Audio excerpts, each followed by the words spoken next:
Welcome to the Royal College of Physicians Edinburgh Clinical Conversations podcast. Each episode within this podcast series, we delve into a different medical topic with an expert speaker to join us. If you want to find more about the Royal College, then please do head over to the RCPE website and have a look at the education stream and see if membership would work for you. It offers a host of educational updates and activities such as the evening medical updates, the Royal College Symposia, and many more. Please don't forget, if you listen to our podcast, to give us a rating on one of the podcast platforms or subscribe so that it can come directly into your podcast stream.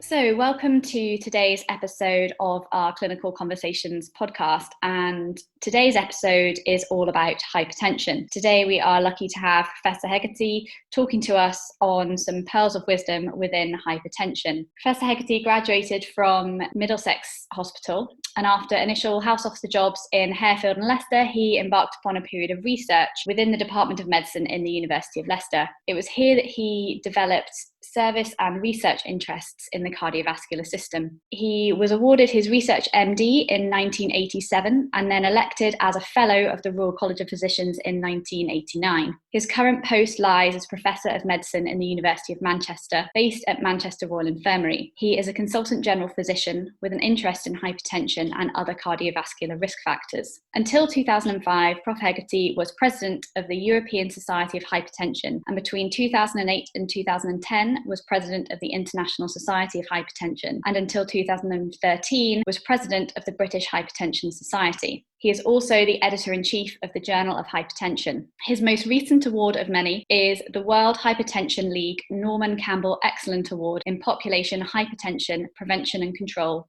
2022. We are delighted to have him here on this podcast to discuss the topic of hypertension today.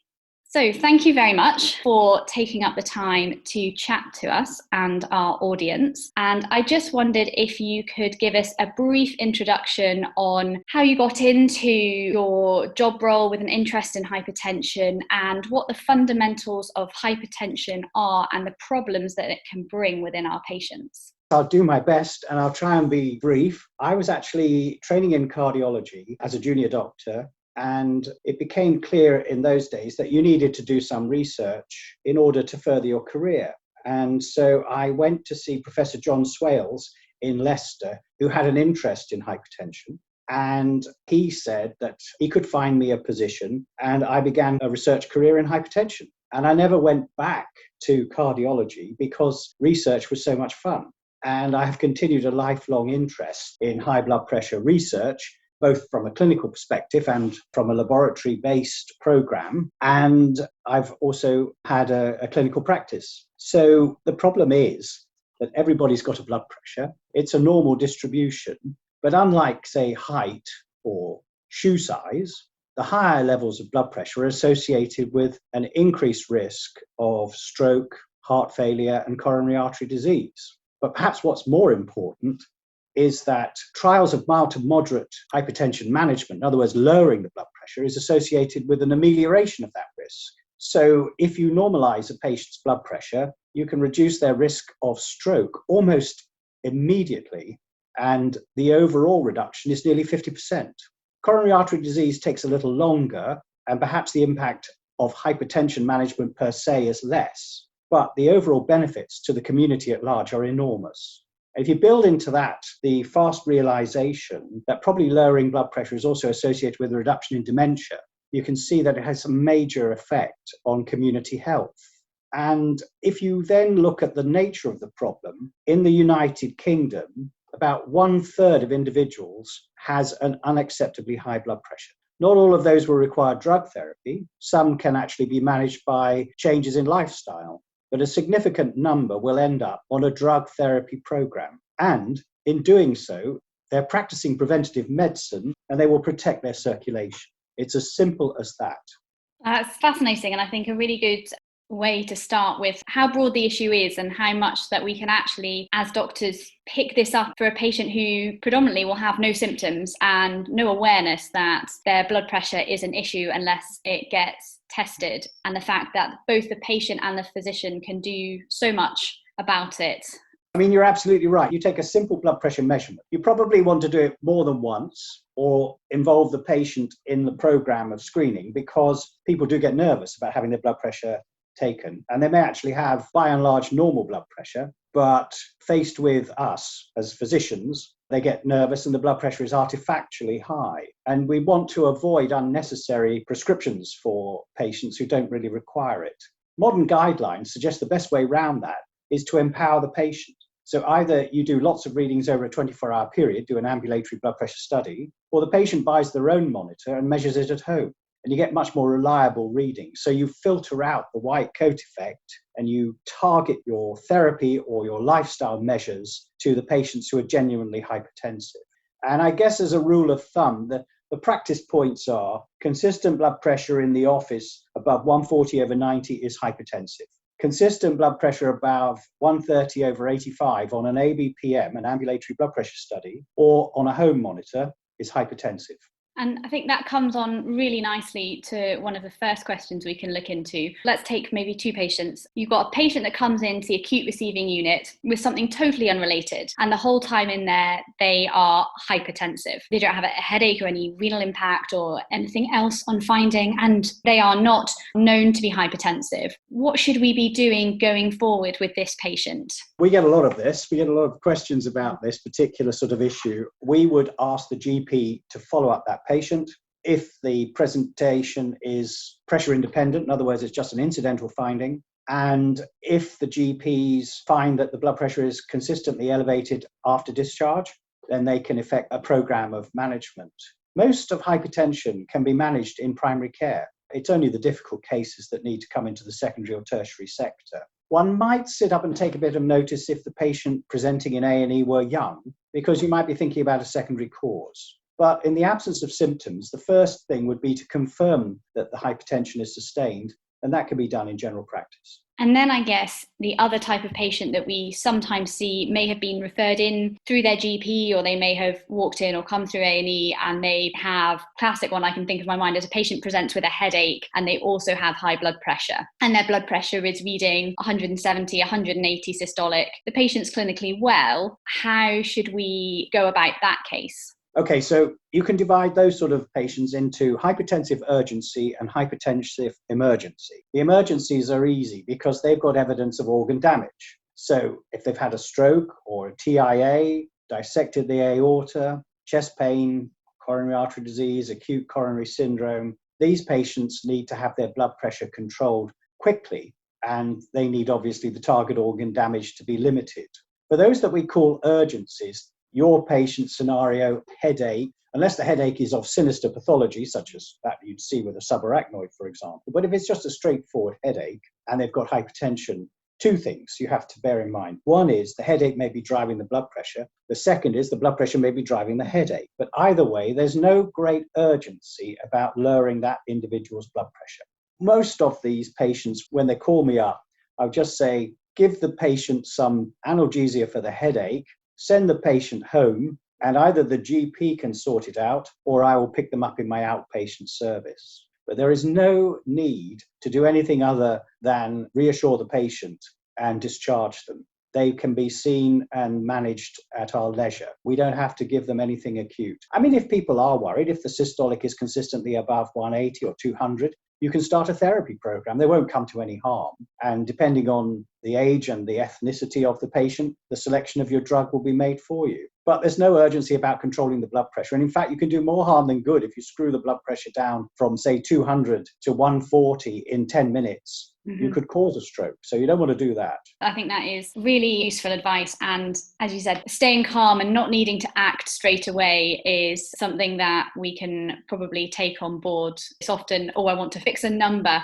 rather than looking at the whole picture. So for your malignant hypertension, the patients that do have evidence of end organ damage, How should we go about looking after these patients? Okay, well, I'm going to divide that into two. If you see a patient with very high blood pressure, you define it as malignant if they've got evidence of proteinuria and retinal changes of grade 3 or grade 4, which is hemorrhages and exudates plus minus papilledema. If you've got that sort of patient, they need their blood pressure to be lowered. If they haven't got any evidence of gross target organ damage like dissection or a stroke, you can start them on oral medication. If they've got evidence of malignant phase blood pressure and they've got problems of ongoing target organ damage, you'll have to give them intravenous drugs. And most intensive care units use intravenous labetalol as their drug of choice, whilst co-administering oral therapy as well, assuming the patient can swallow the tablets and absorb them. So the idea then is to get the patient's blood pressure down. Now,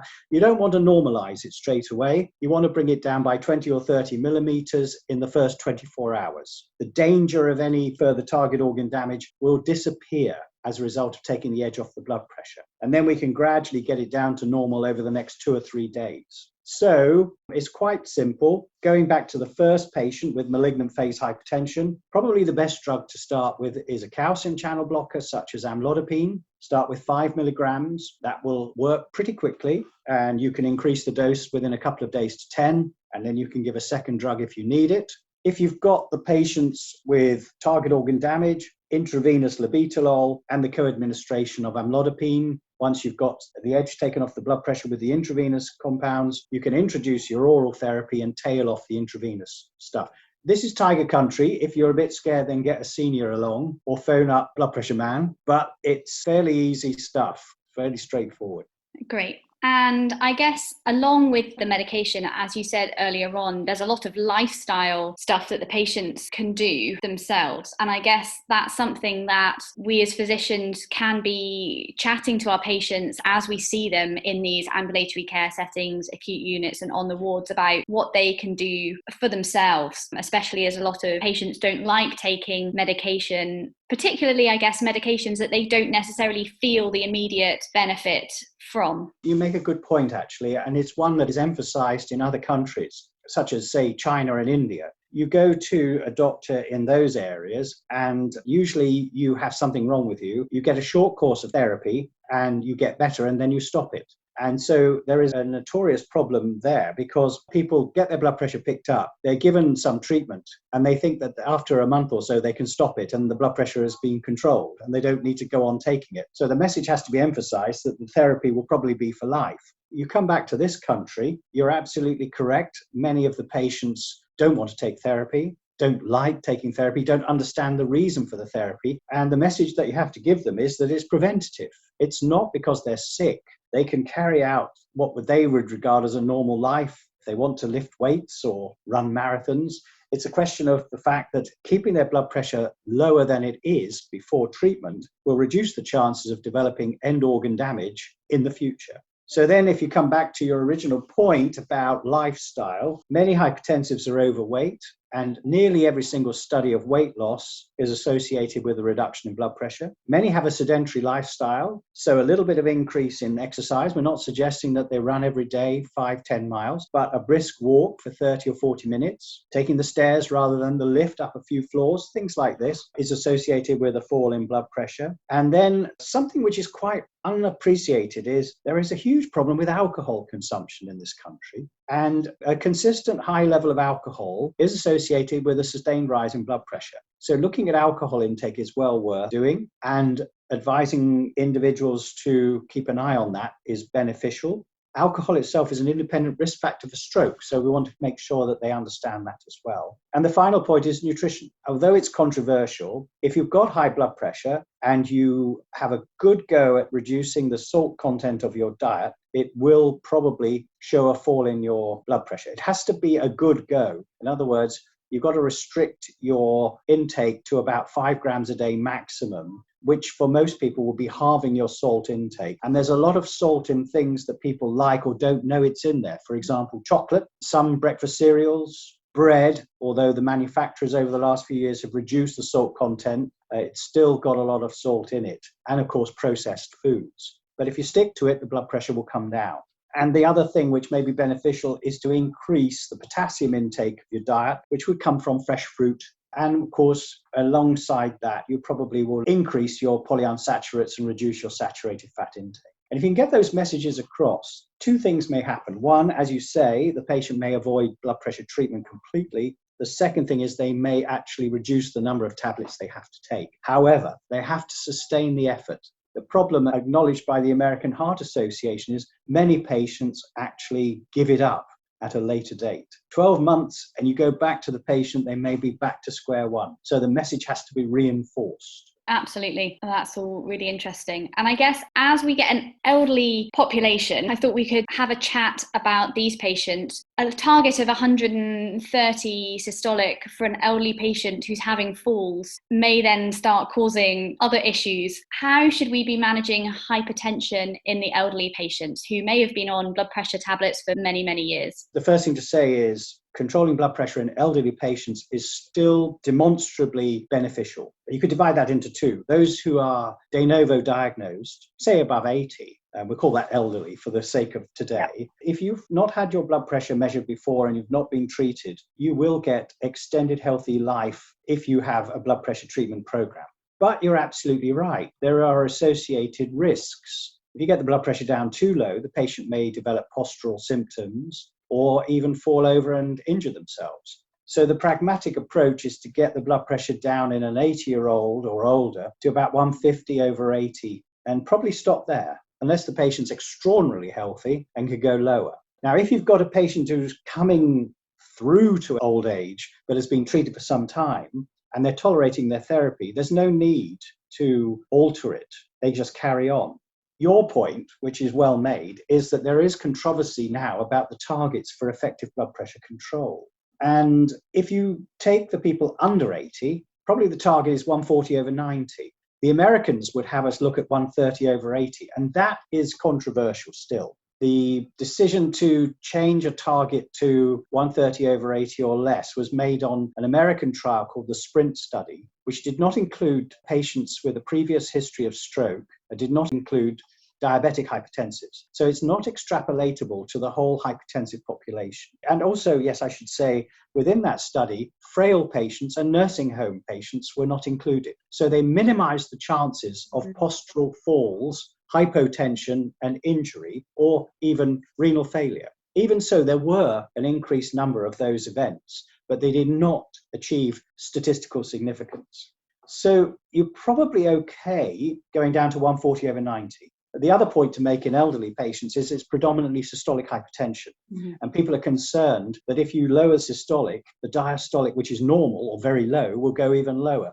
Don't worry about that. Focus on the systolic pressure. Oh, that's really interesting. And finally, I guess another population group that we might not come across so often is women of childbearing age and pregnancy. Now, obviously, that splits up into pre-existing hypertension and then going into kind of the preeclampsia episodes. I guess if a patient becomes pregnant and they have pre-existing hypertension, we obviously need to do some changes in their medications. And really, there should be elements of pre-pregnancy planning, which doesn't always happen. I guess, what should we be doing with a hypertensive pregnant patient?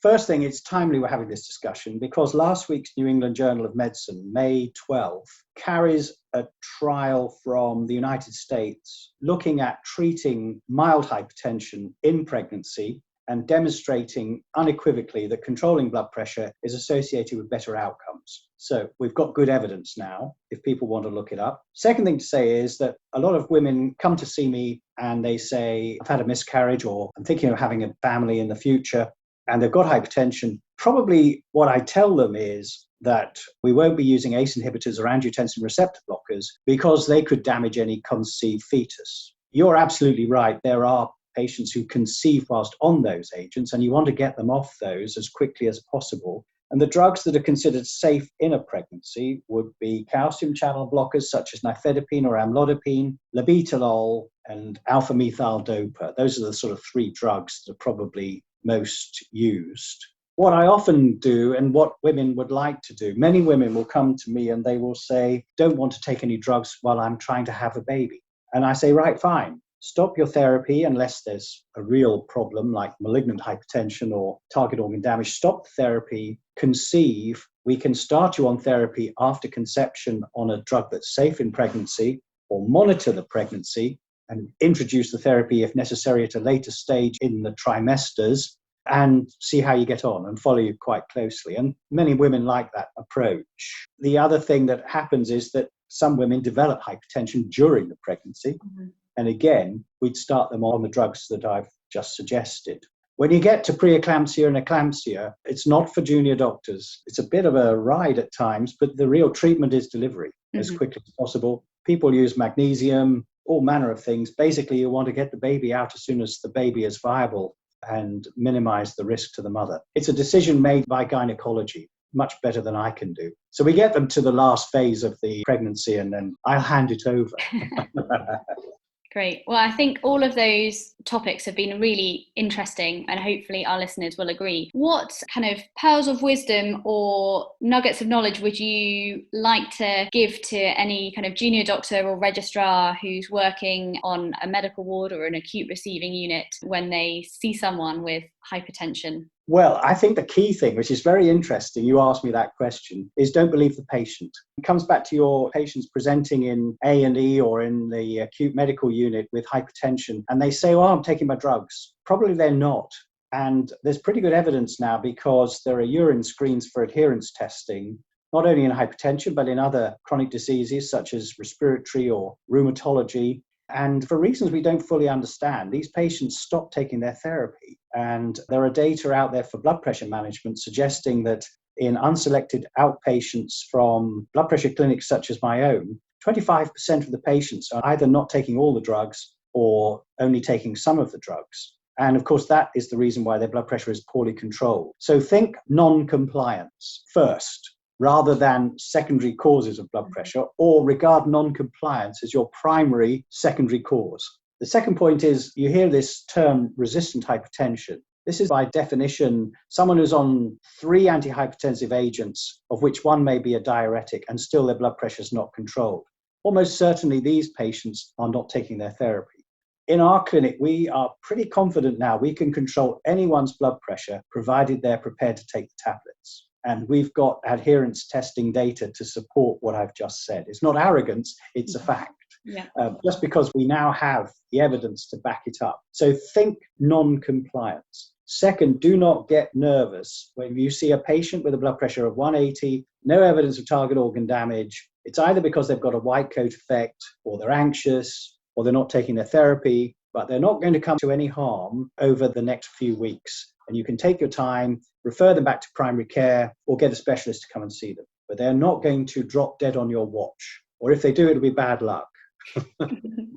That's great. Well, thank you so much for taking your time to speak to us today. I think that was a really useful and insightful overview on hypertension. So thank you very much. Thanks. Bye-bye. Bye.